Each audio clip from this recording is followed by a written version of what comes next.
పరమేశ్వరుడికి సౌందర్యమును ఇనుమడింప చేసుకోవడానికి భూషణం పెట్టుకోవలసిన అవసరం లేదు. ఎందుకంటే ఆయన రాశీభూతమైనటువంటి సౌందర్యం.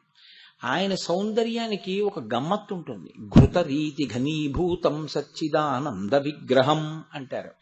అంటే దడ్డ కట్టిన నెయ్యి, పేరుకున్న నెయ్యి ఎలా ఉంటుందో అలా ఉంటాడు ఆయన అని.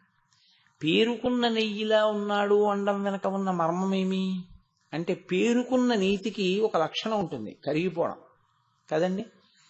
ఆయన కరిగిపోయారండి నా మాటలు విని అంటాం. ఆయన కరిగిపోయారండి అంటే అసలు ఆయన కనపడడానికి ఏం లేదు, అలా అయిపోయాడని. ఆయనకి కరిగిపోయే లక్షణం ఉంది. ఆ కరిగిపోయే లక్షణం అన్నది లేదనుకోండి, అసలు వీరు ఈశ్వరుణ్ణి పట్టుకోవడం అవసరం కదండి. కరిగిపోవడం అంటే శరీరము తరిగిపోతుందని కాదు దాని ఉద్దేశం. ఆయన మనసు వెన్నపూసలా ఉంటుందని. ఆర్తితో పిలిస్తే పలకకుండా ఉండలేనివాడు అని.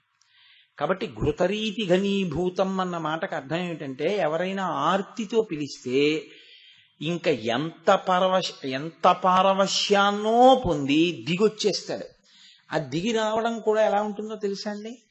ఇంకా తాను అంత దిగి రావలసిన అవసరం ఏం లేదు, అంత దిగొచ్చేస్తాడు.